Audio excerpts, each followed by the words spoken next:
The word sucker punch, unless you have ever been sucker punched, you never know how hard that hits and how hard it physically feels. Well, I didn't physically get punched, but I got sucker punched mentally. That it destroyed my purpose. Well, that now I'm totally focused. That is where I am today. The snow is gone. I'm totally focused because there are people that rely on me as a husband, a father, a supporter, and most importantly, a grandfather.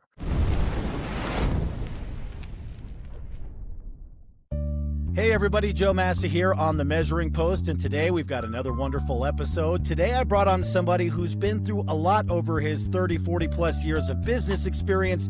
He actually went through something that would shake and rattle most people. He was burnt all the way down to ashes and had to completely rebuild himself. This man is the founder of I Can Speaking and Coaching. He's a transformational speaker and mindset coach, helping people shift their perspective, overcoming barriers, and also taking intentional action.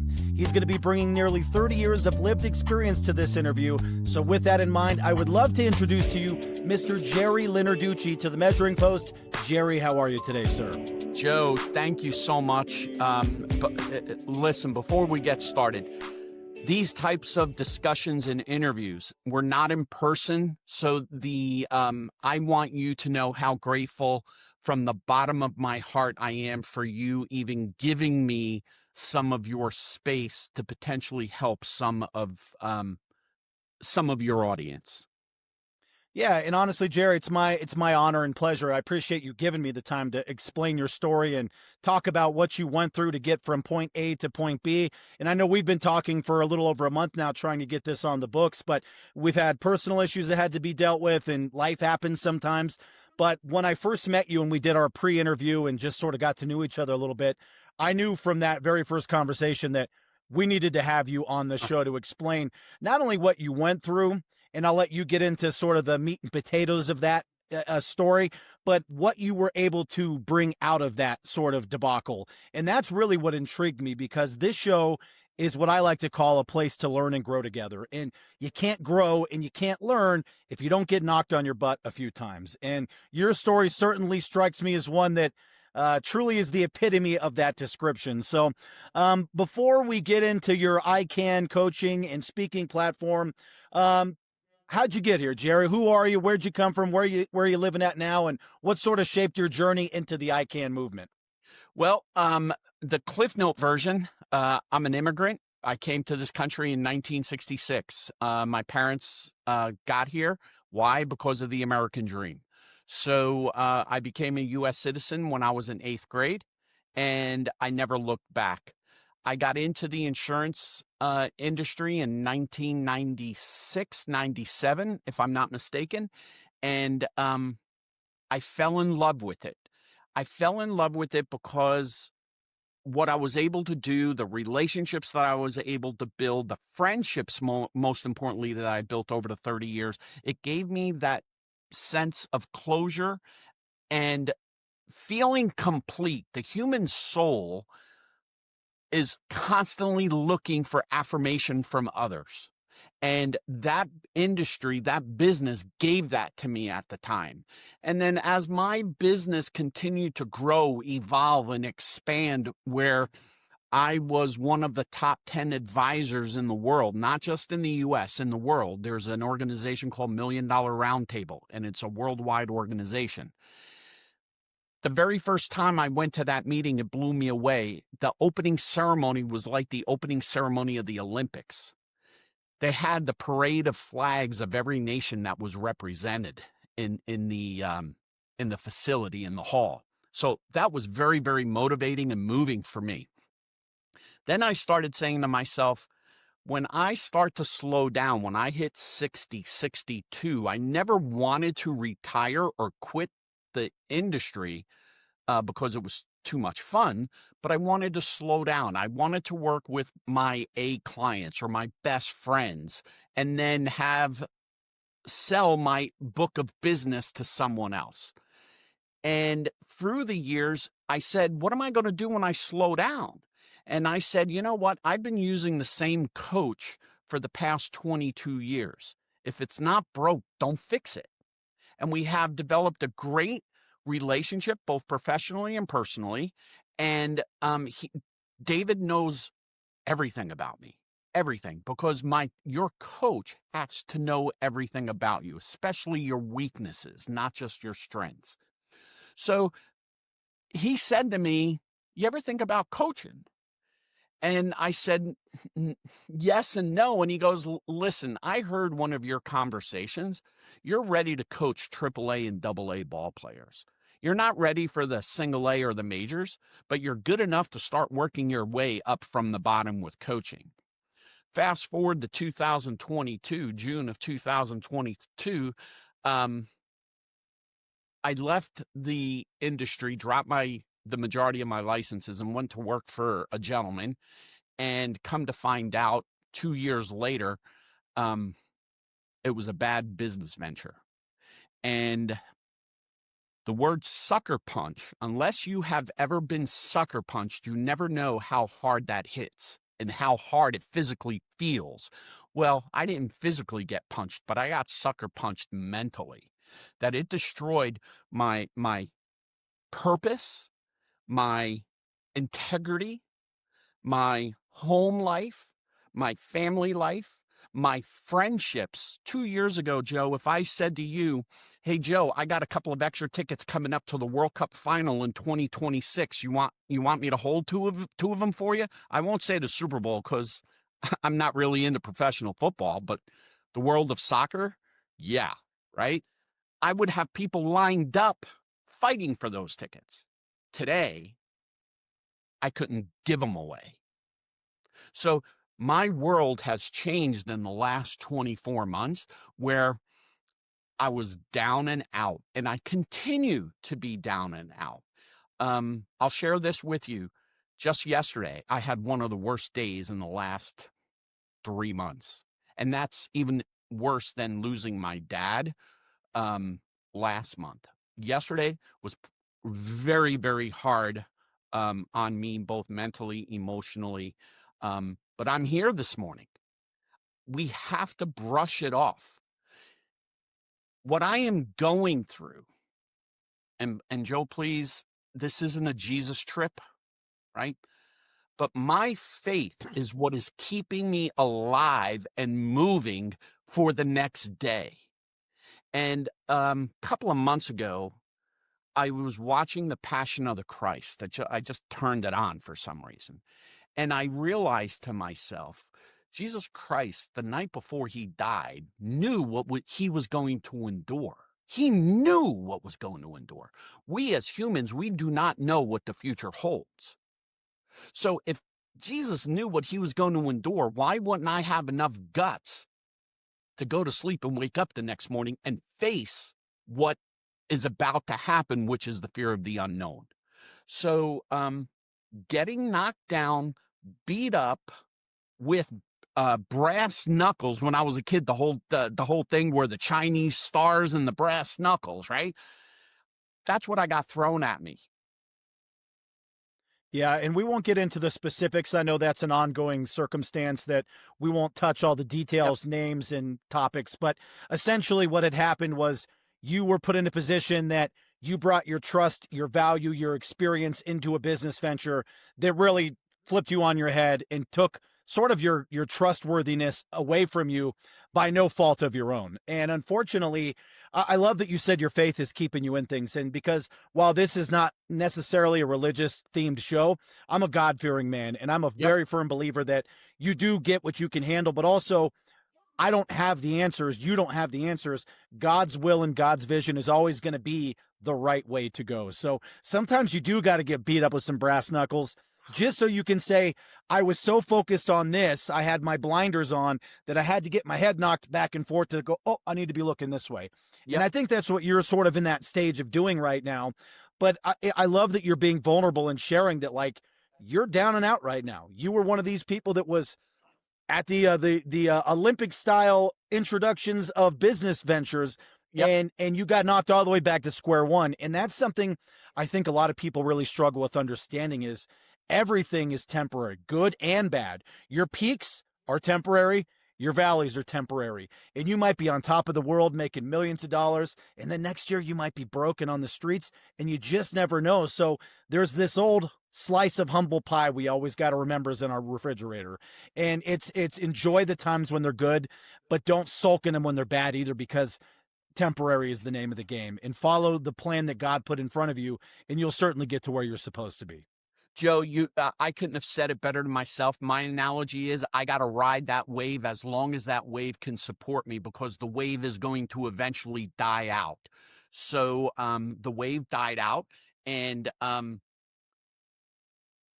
when Charlie Kirk was murdered, that hit me. I didn't know the guy. It hit me. So the reason I decided to share my faith, that is the legacy that Charlie has left behind for me, is not to stand behind your faith and hide behind the curtain.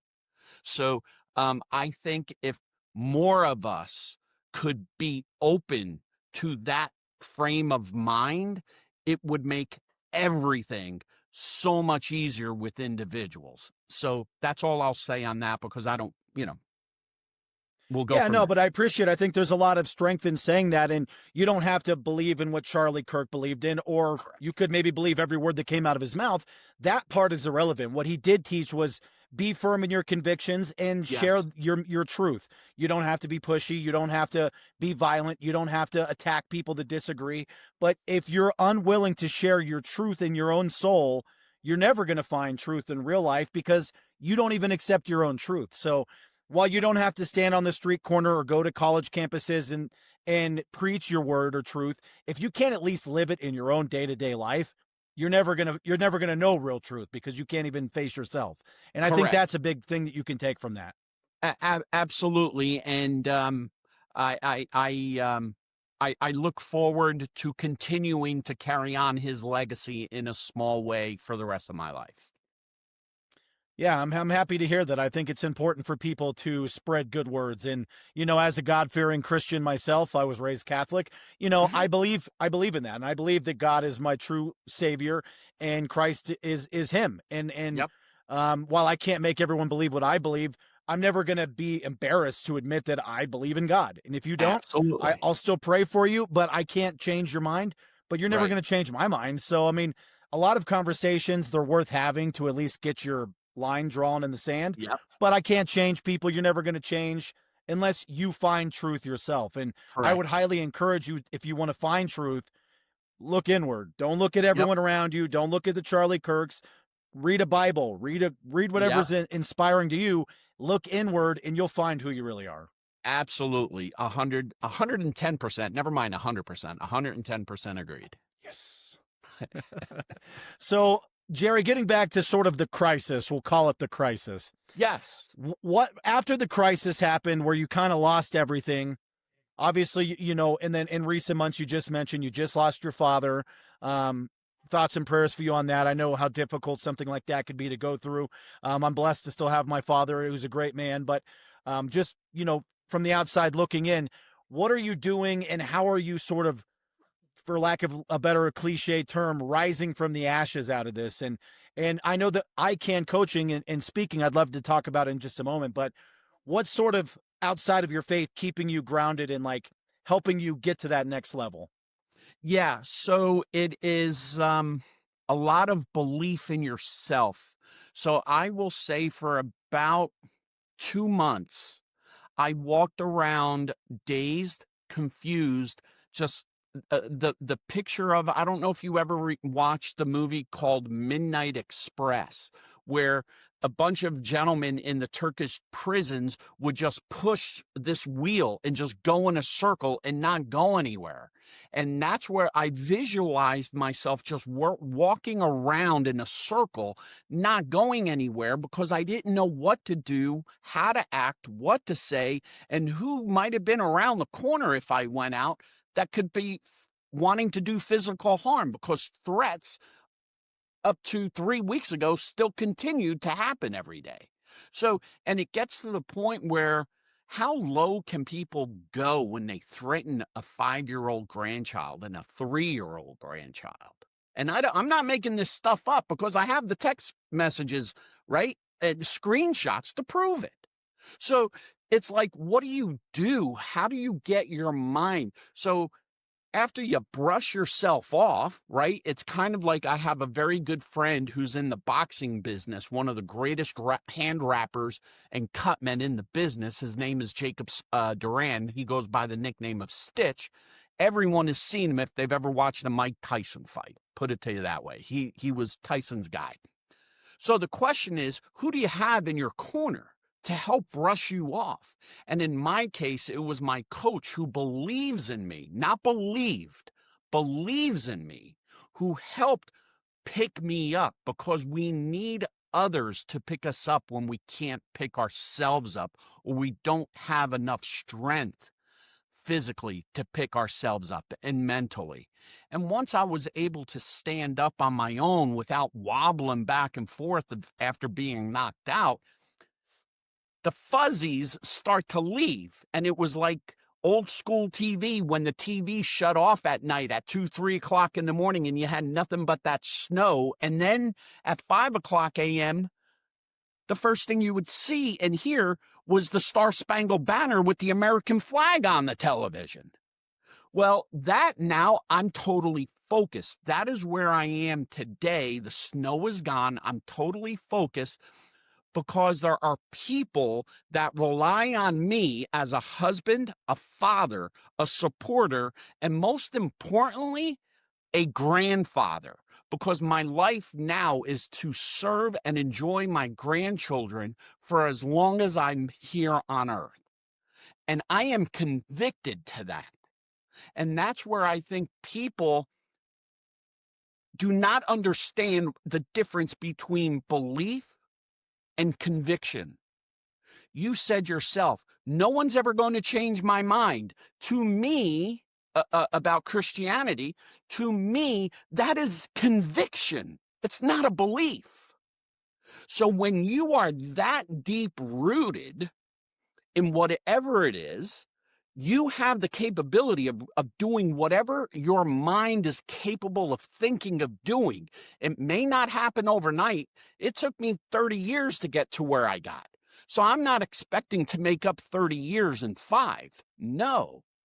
I understand the road ahead of me is going to be difficult, but now what I have to do is I have to think mentally outside the box of how can I get to where I once was in a different industry, but not alone. Who can help lift me to jump over several hurdles much, much faster, save energy to continue moving forward in the manner that I need to be moving forward to get where I want to be. Yeah, and I think there's a difference between where you were when you were 20, 30 years old Oh, and you're starting a absolutely. family. You're a bit more money hungry, you're more ambitious, just as humans in general, because that's sort of our formative, trying to find your way in the world, make your path, blaze the trail, if you will. But, you as a gentleman that's a grandfather now, you don't maybe have 30 solid working years ahead of you where you can rebuild what you did in 30 years. So now I think, and I would imagine, and stop me if I'm wrong, it's more about also building a legacy for those grandkids and Oh, showing them how to do things the right way, how to believe in yourself, how to find that motivation from within you. Nobody's going to sprinkle motivation dust on you and give you a rainbow trail all the way to freedom. It doesn't work that way. You got to pick up the hammer and the nail, and you got to grind every single day. And you have to do that in a way that is your own truth. It's something that at the end of the day, when you're, hopefully many, many years from now laying on your own deathbed, are you proud of what you did in life? Are yeah. you are you filled with regret, or are you filled with contentment? And Yep. there's only one way to do that, and it's the right way. And the right way can be different for you versus me. But if you're Absolutely. following the path that God put in front of you and you're helping your community and you're supporting the people around you, that's when you really find out what you're made of. Anyone, and I don't want to say anyone, but a lot of people can go and chase the American dream of making millions and billions of dollars and getting the white picket fence and the pool in the backyard and all of that. And that's all fine and dandy. But did you make your world around you better? Did you Yep. make your community better? Did you make your family better? That's what true success is, in my opinion. You hit the nail right on the head with the hammer. I look at I'm just going to call this wisdom, The wisdom that I have is because I have heard and people have shared their knowledge with me. That knowledge turns into wisdom because I now know what I need to do so I don't fall in that trap of I wish I would have, could have, and I didn't. Right. So, one of the things that happened probably about a month before my dad passed, of course, he understood what was going on in my world. And I wanted to have this conversation before his mind went elsewhere and he didn't recognize people and stuff like that. And I said to him, I said, Dad, can, I don't think you've ever lied, and I don't want you to. But do you believe I did it down deep in your heart? And he said, no, because I didn't raise you to be that type of individual. The reason I had to ask that question is I have had clients remember, I was in the life insurance business, and they all said, I wish I would have asked this. I wish I would have asked that. So for me, I did not, I did not want my dad passing and me living the rest of my life with, did my dad think that I did this? For me, that would be baggage that I would be carrying the rest of my life. And when we carry baggage with us, it keeps us from being the person that we are meant to be, that we are supposed to be, that we have been designed by our greater power to be. And people want to go talk to shrinks and all of this stuff. I'm not saying they have their place. But people have to understand there's a difference between knowledge and wisdom. And when someone is sharing their wisdom, you need to be open to take it because they're giving you the secret to happiness, to success, to live a life without regret. I love that Sorry. you had the time and the ability to ask that question, because how many times do you hear about somebody who passes unexpectedly and you were holding that thought, that feeling, that question that now is outside of your ability to ask? So this is another sort of unrelated. I just want to throw this in real quick because I've had people close to me unexpectedly die, car crash, cancers, things that all of a sudden my ability to just pick up a phone has been taken from me because their life was taken from them. Yep. If you're ever having some sort of feeling internally about a friend, a family member, a significant other, your child, your work, anything, get it off your chest. That's a piece of wisdom in itself right there.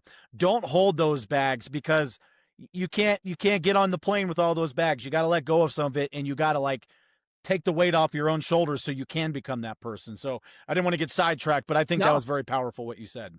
Well, thank you so much. And I guess we can just end the interview right now because Right? Get out of here, Gerry.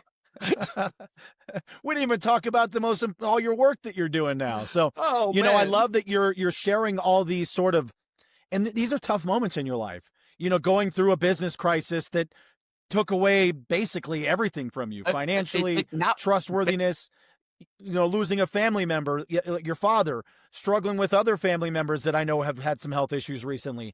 Through all of that, to get onto a camera on somebody you barely know, we barely know each other than a few conversations, to be this raw and open, it's the main reason I do this show.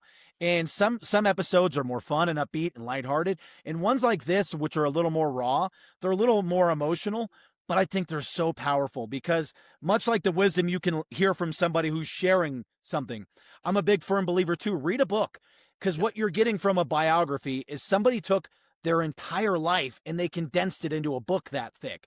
Yep. That is wisdom. That's years of lived experience you can't get unless you lived those years of experience.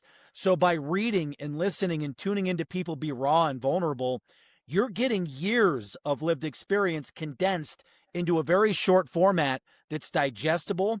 And if you apply it, it might save you the years of having to do it yourself. So I love that you came on here to share this information because it also reminds people that we're not alone.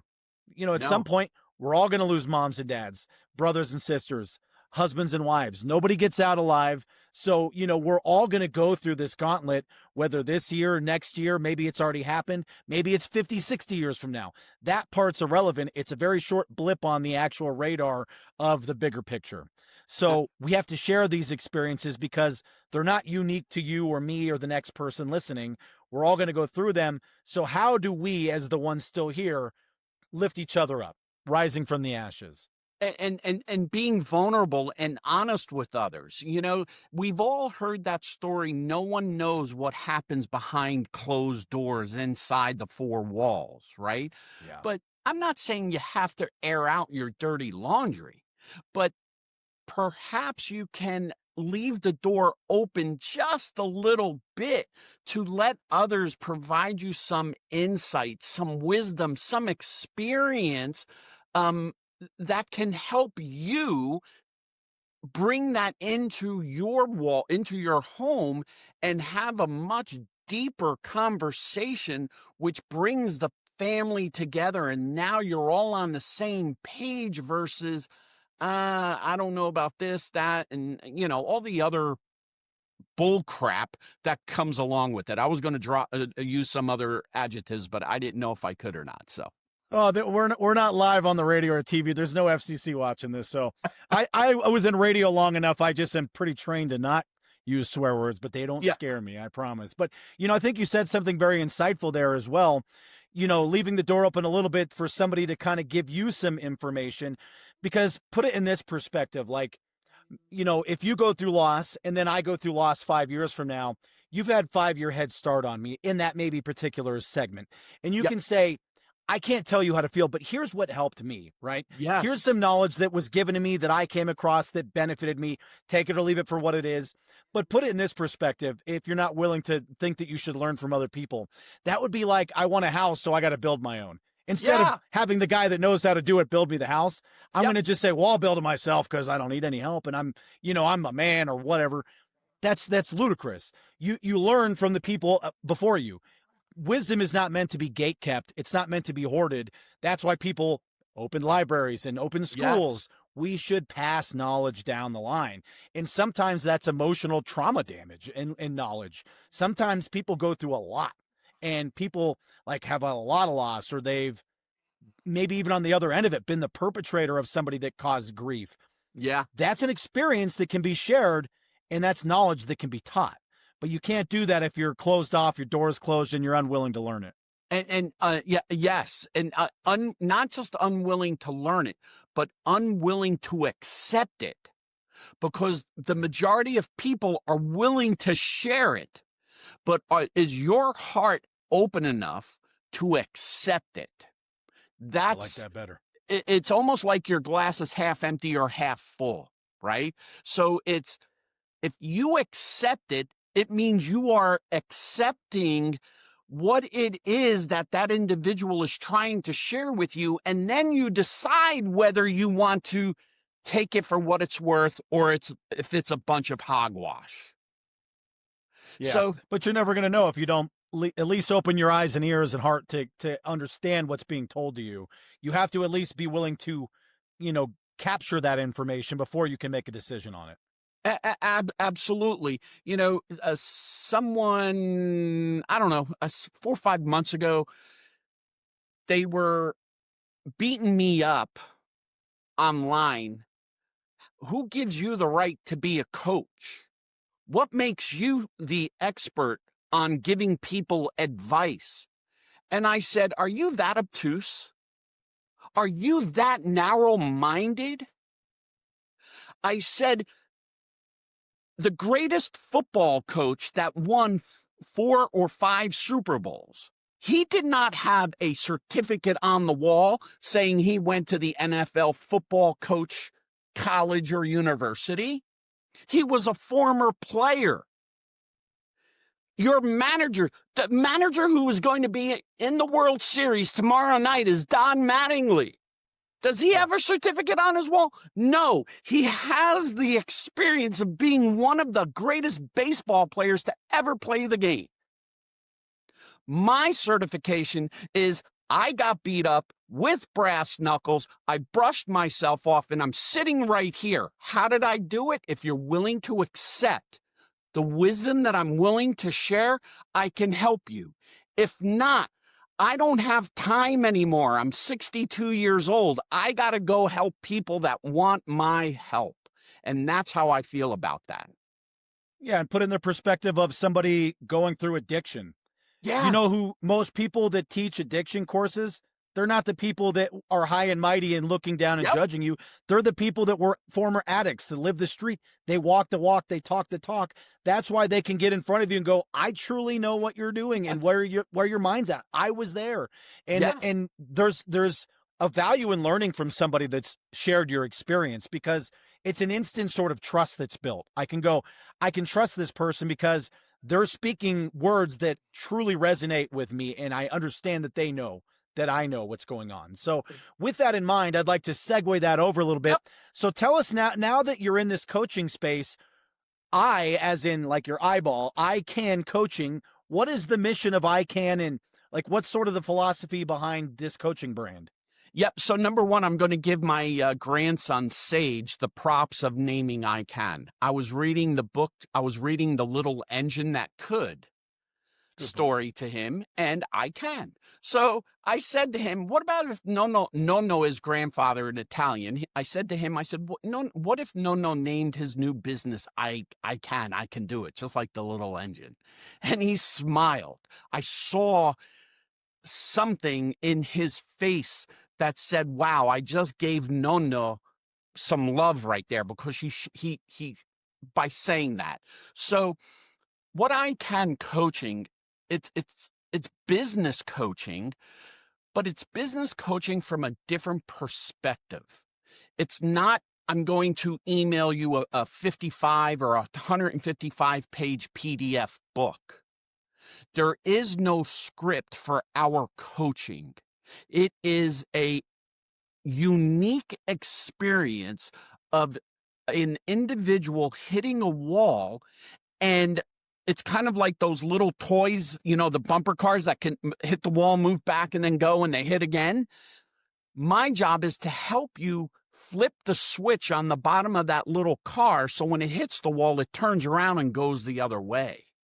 So how do I help individuals reshape the way they are thinking? Because school has taught us what to think. They have not taught us how to think. And if we think about how are we thinking about things, it changes the whole perspective on coaching. So, for hundreds of years, there was all these studies that in sales, you have to make 10 phone calls to get 3 appointments to get 1 sale. Well, what if I have been using a system for the past 30 years that I made 10 phone calls with 8 appointments and got 6 sales? See, we're making the same amount of effort. We're putting the same amount of effort in getting the 10 calls made, but why am I getting 5 more better results than you are? My verbiage is different. My story is different. My personality is different. And having the opportunity to turn into a chameleon, to be on the same side as the person that you are coaching or you're doing business with. Be empathetic. You've mentioned, how raw I am. I'm raw like this with every single one of my past life insurance clients. I was just sharing this with a coaching client today. I said, you need a license, a real estate license. Just proves that you know the regulatory requirements of that industry and that in that state. That's it. That piece of paper is not going to make you successful. And there is a movie out. I'm not here to promote movies, but the line in that movie was powerful. And it was The Founder with Michael Keaton, the story of Ray Kroc and McDonald's. And the most powerful line in that movie is, the world is full of educated fools, because you have people that have all these certifications, but they don't know how to put the knowledge into everyday life. So how can I help you take what you're having struggles with? And if I have walked in your shoes prior, I can tell you, Joe, be careful. There's an object in the road a quarter mile ahead. You know, that little GPS on Waze or Google Maps or whatever that says there's something in the road. Watch out for it. That's what I am. I'm the person who says you're getting ready to make a very big mistake. Let's pivot and use some other terminology and use a different type of strategy to get you to that same place. And you can only do that if you've been in that circumstance or going down that road. You can't know that there's an object in the road if you didn't drive it earlier in the day or early in your life. But one thing that you didn't actually say the words, but it's something I picked up on because it's something that I do very much outside of hosting a podcast. I run a podcast network. We work with a lot of thought leaders, a lot of businesses that are looking for different marketing strategies, different ways to be on shows, whatever you name it, marketing media. We do that. But I do not like to have cookie cutter programs. No. And that's what I heard you say without saying it. I can't just say, this is a one size fits all that'll work for Gerry and Lisa and Bob and whoever. It doesn't work that way. Nope. You have to really put yourself in the shoes of the person you're working with. And that's what you said that really struck me, because if I don't understand who Gerry is and what Gerry wants, I can't help you. I can give you some basic generic advice that might help you on surface level, might give you some sort of better ideas than you had. You might come to a conclusion on your own. But if I can't dive deep and pull sort of the onion layers back on who you are, where you came from, what you're trying to do, the vision that you're trying to accomplish, this won't work, you know, Correct. more than just superficially. And you see these things online, these coaching programs. I love them because it's amazing to me how many people are like, oh, I rented a Lamborghini and look at me, I'm a millionaire. And just this one click system for $27, you'll be making $400,000 an hour and you'll do it from a laptop in the beaches of Bali. And I'm like, who believes this stuff? I mean, because they're targeting the people that are looking for this. The algorithms feed you this stuff over and over again. And if I spend enough money on ads and you see me enough times, you're going to go, man, this guy must be rich because I've seen 45 ads in 3 weeks and they're all of him living big and luxurious. When in reality, I created a garbage program that's cookie cutter that won't help you more than superficially. And I just flooded your timeline with it to the point where you believed me because I'm on every feed that you have, Instagram, LinkedIn, TikTok, whatever. You know, I would much rather go somewhere where there's quality to what I'm getting instead of just like, I've been duped, you know, the veil's been pulled over my eyes. There's a couple of things that I believe in very, very strongly. In the mindset, do you have the abundance mindset or do you have a scarcity mindset? If you have a scarcity mindset, most of those individuals are the DIYers. Well, I can't do that because I don't have this. So another coaching client that I had this week, I asked them, would you take 70% of something or 100% of nothing? And his mind was so complex. And I said, when I was at the pinnacle of my life insurance career, I had relationships with 27 other life insurance professionals who were coming to me because they knew they were over their head and they would lose the deal. So I only took 30% of the pie because I'm not involved in the whole thing. I meet with you, AKA Joe, once to introduce myself, and then I'm doing all the behind the scene work with the rep, and he's giving me 30%. So if I, just for easy math, if I have 20 individuals that are paying me 30%, I am making 600% commission versus on my own doing 50 or 60 or 70% of commission. So how do we think about thinking different? And that's what ICANN coaching is about. It's not that cookie cutter solution because there is no such thing as a cookie cutter solution. You're absolutely right. And again, I've heard it put in many ways that are very similar. And it's like, you know, I'll take a okay plan today over a perfect plan tomorrow, because tomorrow is always going to be tomorrow. You're never going to get perfection. And again, would you rather take 100% of zero? No. I mean, but it's 100%. who cares if it's zero? And I get that a lot on podcasting, like going back to my network. We'll get people that are thought leaders, say they're a health and wellness leader, and they go, Yeah. I only want to be on podcasts that are in the top 10 in the Yeah. category. Okay. So I have the same conversation, but more like this. I say, would you rather be on a podcast that has 100,000 downloads per episode, but only one person of that audience engages with your business? Is Right. that more beneficial? Or would you rather be on a podcast that has 500 downloads per episode, but 30% of their audience engages with your business? Do the simple math. It's a no-brainer. So are you chasing vanity so you can say, I was on the Mel Robbins show or one of these massive shows? Or are you looking for engagement? Those are the different qualities, vanity or engagement. Pick your poison. I know which one I would choose over and over again. I'd rather be on a smaller show that actually resonates with my target audience than just be like, look at me on my pedestal over here.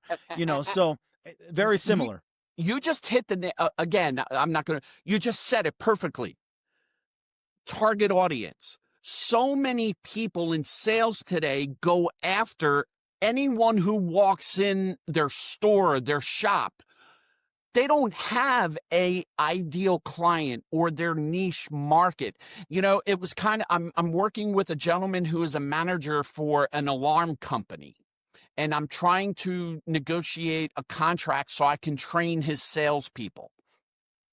And what I said to him was, who are your best customers? And he's like, I don't know. What do you mean? I said, do you sell alarm systems to customers who have $200,000 homes, or do you sell the alarm system to customers that have 8, 9, 1 million plus homes? Because the value of the stuff that's in the 1 million plus, they need to have alarm systems on there. The ones that are living in the $200,000 home, that's a totally different clientele. So what is your niche market? And so I said to him, we'll call him Joe. I said, Joe, what's your hourly rate? You're in sales, you're 100% commission. So how much do you get paid for an hour? And he looked at me.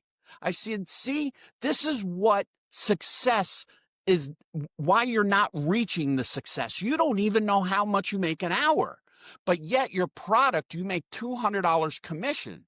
So you went out today and you worked for 10 hours, you sold one product, you made $20 an hour. Tomorrow you're going to go 10 hours and you're not going to do anything. So now your hourly rate went down to $10 an hour. And if you don't sell anything during the week, dude, you would have been better off going to McDonald's and White Castles and flipping burgers and making more money. And he just stared at me. And I said, Joe, I am not trying to beat you up. I am trying to help you understand that you have worth, you have value, and you're the only one who can give yourself a 300% pay increase, because there's no employer in the world that you can go into your boss and say, hey, Joe, I'm making $30 an hour. I want you to pay me $90 an hour. What they're going to say is, there's the door. Make sure you shut it, and it hits you real hard on the way out. But as an entrepreneur, you have all that. I gave myself almost a 400% pay increase in 2010. Because that's why I say I can impact lives. I'm not giving you a manual. I'm giving you the experiences of who said yes, who said no, how to. I have so much processing through my head. I apologize, Joe. You're good. You're good. People in sales get paid by the hardest questions that they ask. So the tougher the question, the higher the commission is going to be. So how do you put yourself in a position to ask the toughest question that you have ever had? So my son was pitching that night, I don't know, 30 years ago, because he's 34 now. So 20 years ago, whatever. He was pitching on the mound that night, and I was an hour and 45 minutes away from the ball field.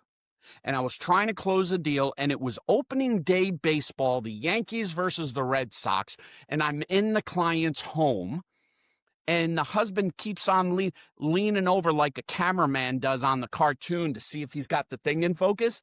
He keeps on leaning around the corner so he could see what the score was for the ball game.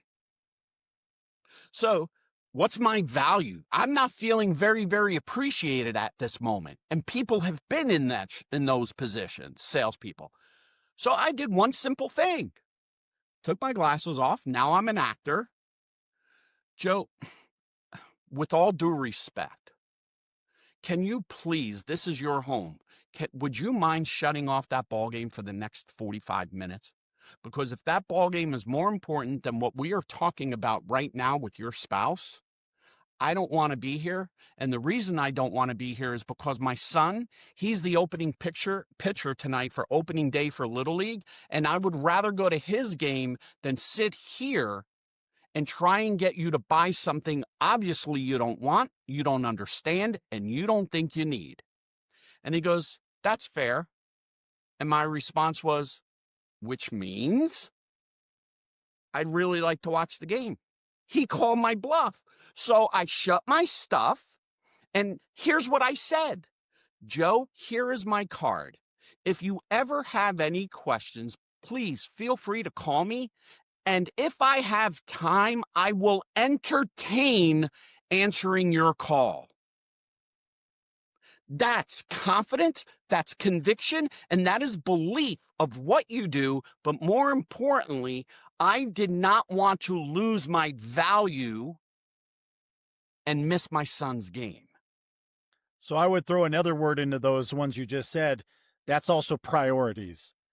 Yes, you could chase that dollar, but you'll never get back that game that you got to watch your son pitch on. You could make another dollar. You can't make another 14-year-old boy starting the pitching mound that day, that game, that circumstance. So priority was a word that you forgot to add in there that I would have added. But one thing you also said I think is valuable when you're talking about being an entrepreneur, a business owner, and you're talking about what is the value of your hourly rate. Here's one thing that we do as business owners. I've done myself many times. And as I've gotten better at being a business owner, I catch myself doing it and I have to pull myself back to center. We get so caught up doing the busy work, the work that doesn't move your financial needle, that we forget we're not being busy. We're being wasteful of time. Like if you spend 5 weeks designing the perfect logo before you start doing business, you are 5 weeks behind everyone that you're doing business with, because that will never move your needle. Nobody has ever started a business account because, well, look at that bank's logo. Woo! I mean, Wells Fargo is a W and an F. Yeah, I mean, they're zero brain power went into that because they are doing what they do. They're a bank. They're doing bank stuff. Yep. They don't care about logos. Yes, you need to have a marketing image, branding. That's all valuable. But if you're spending more time looking good instead of being good, your hourly wage is going to, it's going to tank. Yep. So I agree. You got to focus on those needle moving activities. Absolutely. The way I describe it is, are you working in your business or are you working on your business? Right? I like that. I'm going to steal that one, Gerry. I patented it, so I'll expect my royalty. No, I'm only teasing. Okay, I'll slightly switch it up. Yeah. No, but in all seriousness, if I may, Joe, just 30 seconds. No, you're good. Part of what I Can Coaching does is we help you with the on and in your business. So I use a yearly calendar as a roadmap. And I say to myself, there's 365 days a year. How many days in 2026 do I want to physically work? 180. That means I'm going to take 6 months off through the year and I'm going to work 6 months. Right? Now, I know I only have 180 days to work. Out of those 180 days, I have to give up industry events I don't get paid at, CEs and all of this stuff you don't get paid at, but you have to work. And that's exactly what you're describing. So now from 180, I'm down to 140. Well, now I know I got 140 days to make $300,000.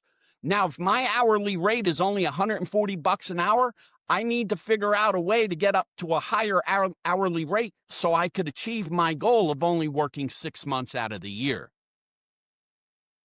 And really, that's the brilliant way to look at it. That's overlooked, and we've gotten so stuck in this culture, like this hustle culture, that working 80-hour weeks is great, and look at me, I'm high and mighty. That's the crappiest way to live, Oh, because that's not man. living. You're living to work, not working to live. So I Yes. agree, find a way to value your time but still get what you're worth, and you can only do that by doing the right kind of work, not the busy work, not the pretending to work, not the doing the stuff that makes you look busy when you're not busy, and then Yep. getting in the middle of something busy and going, "Oh, I better take a TikTok break." It's so easy to get distracted, but that's why it's really important to maximize your time. So if somebody wants to learn from you specifically, where can we find you online, social media platforms? What's your website? Where can people find more about what's on the horizon for you? Listen, people that are innocent don't hide. So I'm out on the World Wide Web. My website is icandoit.com, just like it's spelt. I'm on all the social media platforms, Facebook, Instagram. I am, as we speak, creating my YouTube content channel. I've got some courses that I'm going to be putting up and selling those on the website. I have a couple of books that you can purchase right off of my website. Um, it was interesting you said about reading earlier in the interview.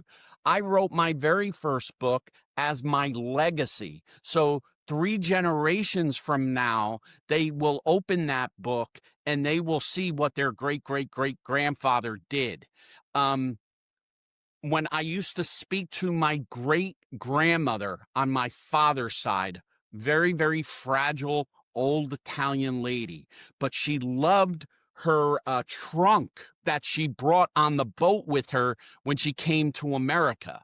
And we happened to have that trunk. It was empty up until 3 years ago. So now, what my wife and I have decided to do is we have decided to put on paper what our family is all about. And that trunk is going to be handed down to the next generation, that 100 years from now, instead of people taking your pictures off of the wall and throwing them away, and the house that you worked so hard for is being lived in by somebody else, and the car you drove is nothing but scrap, my legacy is going to be in that trunk in words, so I can have an emotional tie with individuals that I am never going to meet.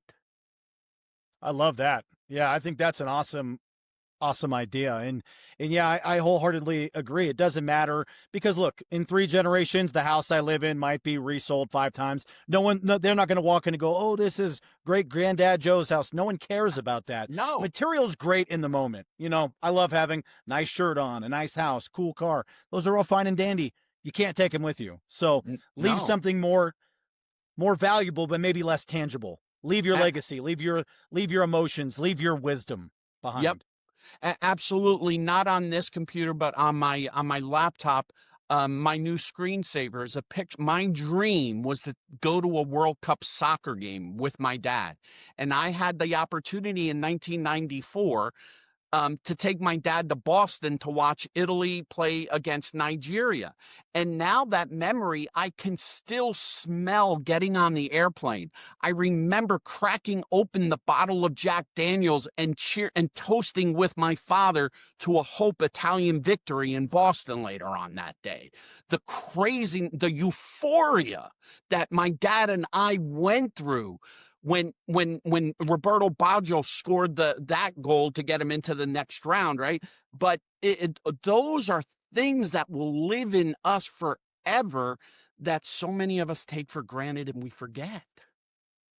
And there's not enough money in the world that you would ever want to have to give that memory up. So again, No. that just goes really back to this whole conversation of what's truly important. And you got to value those things, and not get distracted by the shiny objects. And Yep. remember that when you're on your deathbed and you're looking back, is there regret or is there contentment? And I hope the latter is what you find in your life. A- And a- Gerry, a- I'm really happy to have you on and share this. I think it's been really insightful. Joe, again, as I started, I'll end it with this. number one, thank you for putting me on your platform. And number two, I just hope and pray that some of your subscribers, your listeners, whether it's with me or with someone else, it's not about doing business with me. Would I love it? Yes. But seek an individual out that you can trust, that can help lift you to get to where you want to go, because no one great, the only one who did it was Jesus Christ, but no one great has ever achieved greatness by themselves. They've had others lift them up, from professional athletes to movie stars to CEOs to even Elon Musk. He said he gives credit to the people that helped him get to where he is today. That's what we have to understand. We can't achieve it by ourselves. I just want to play a very, very small part in jacking you up to get to where you want to go. Well said. And yeah, I wholeheartedly endorse you, Gerry. Again, I'll put links around this video. icandoit.com. You can find him at iCanCoaching on Instagram. Links will be available. Definitely check him out. Read his books. Learn from the experiences that he's had and people like him. I very much agree. You need the right tribe around you to kind of lift you on their shoulders and show you the way. So, Gerry, again, thank you for your time on the Measuring Post. Can't wait to keep the momentum going and learn more from you. And we'll have our next conversation soon, my friend.